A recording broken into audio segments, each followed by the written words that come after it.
Ok, bueno, buenos días. Yo hoy voy a hablar acerca del modelo VALE. Bueno, la inversión extranjera.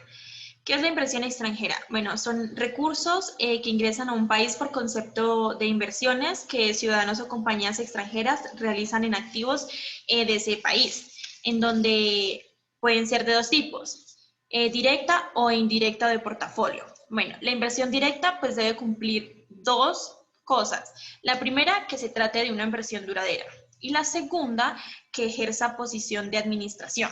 Bueno, un inversor directo pues es una empresa o un individuo que tiene empresas de inversión directa. Son una sucursal, ya sea afiliada o subsidiada, operando pues en otro país diferente al de la residencia.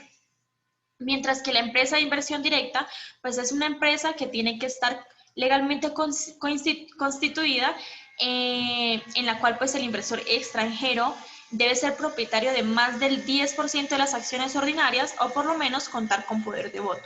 Mientras que la inversión indirecta o de portafolios pues se realiza en títulos, en bonos o acciones pues desde un país diferente, en donde sus características pues radican principalmente en que sus inversiones son de mayor riesgo. Segundo, no tienen compromiso de permanencia duradera. Y tercero, no ejerce el inversor pues ninguna influencia en las empresas que emiten dichos títulos y bonos. Se puede definir pues tres factores que influyen en la determinación de una inversión extranjera directa. ¿No? Tenemos como primer factor los que motivan a la firma a iniciar una actividad en el exterior. Como segundo, tenemos los factores que inciden pues, en la escogencia del lugar donde se realizará la inversión. Y como tercero, tenemos los factores que determinan la forma de entrada. Bueno, para explicar esto, pues la teoría más elaborada es aquella presentada por Dunning, que se conoce como la teoría OLI, cuya sigla significa ventaja de propiedad, localización e internacionalización. Bueno, acerca de las ventajas de propiedad, pues se refiere a aspectos propios del inversionista que le dan ventaja en el mercado. Consiste en el monopolio de estos factores. O sea, cuando una inversión extranjera pues directa entra a un país, pues tiene ciertas desventajas, ya que desconoce cosas como el ambiente de los negocios, el idioma, incluso el manejo del ámbito regulatorio, pues entre otros aspectos. Entonces, esto lo que hace es que obliga a las empresas inversionistas pues como a transitar en un periodo de aprendizaje que suele tener pues unos altos costos. Entonces, por lo tanto, si en el inicio del proceso no hay como una ventaja que neutralice pues esa desventaja, pues dicha inversión pues no resultará para nada atractiva. Tenemos las ventajas de activos tangibles e intangibles, como los nombres de los comerciales conocidos. Por ejemplo, la tienda de zapatos Nike, Adidas o la línea de gama alta de ropa deportiva Calvin Klein. Por otra parte, pues también te tienen en cuenta las patentes como Coca-Cola o las papas Pringles. Y por último, pues las destrezas gerenciales y pues otros factores específicos de la empresa. La localización. Ah, no, perdón, aquí me comieron. Bueno, debemos tener en cuenta también que la inversión extranjera directa pues puede concretarse de dos formas. Una de ellas es la Greenfield, que voy a poner de ejemplo Starbucks, ya que este inversionista pues construye desde cero las instalaciones pues en un país extranjero.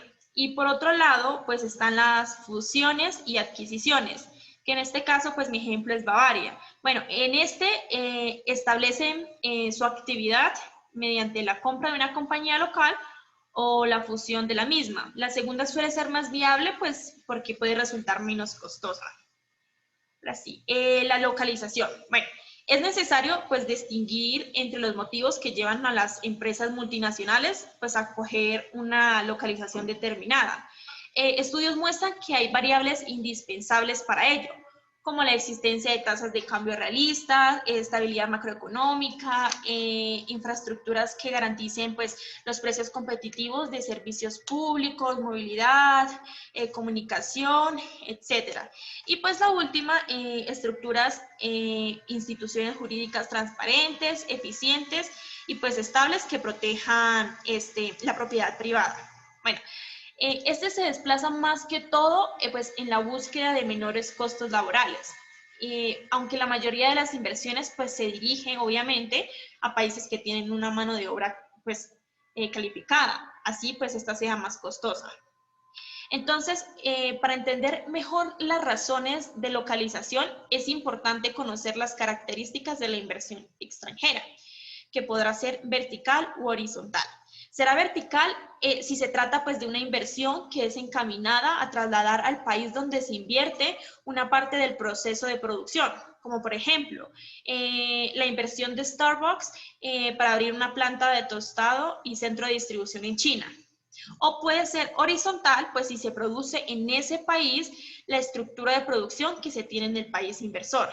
Entonces, este es más que todo para satisfacer la demanda local o se puede utilizar como base de exportaciones. Por ejemplo, aperturas de cafeterías Starbucks fuera de Estados Unidos.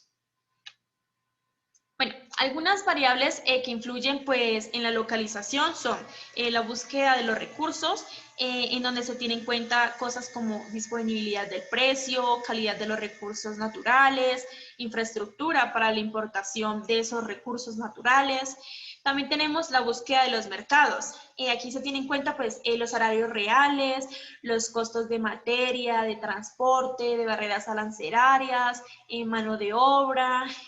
Tenemos también la búsqueda de eficiencia. Bueno, en la búsqueda de eficiencia se tienen en cuenta costos de insumos, equipos, libertad para poderse involucrar con productos pues, intermedios y finales y presencias de economías aglomeradas.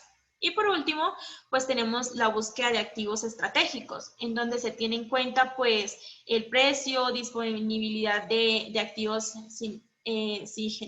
energéticos, instituciones que faciliten pues, la compra de activos por firmas extranjeras. Y por último, tenemos la internacionalización. Bueno, este apunta principalmente a la necesidad que tienen las firmas de entrar al mercado internacional, más allá pues de esa necesidad de explotar sus ventajas y obtener otras de las diferentes de las localizaciones. Entonces, la razón de esta necesidad radica en evitar las desventajas o capitalizar imperfecciones de uno de los principales mecanismos de asignación de recursos, que está por un lado el precio y los mercados y por otro las autoridades estatales. Bueno, por motivos ajenos pues a la firma pueden existir ya sea razones de mercado como los costos de insumo, disponibilidad de tecnologías, infraestructuras o razones de Estado que pueden ser aranceles o restricciones arancelarias. Bueno, ¿qué impide esto? Esto es, impide de cierta manera que esa firma pues desarrolle mediante el comercio exterior las actividades en ese mercado, teniendo así como una necesidad de realizar inversiones pues que le permitan superar esas desventajas de mercado, permitiéndole de esa manera pues poderse beneficiar de las restricciones estatales al comercio externo. Bueno, muchas gracias.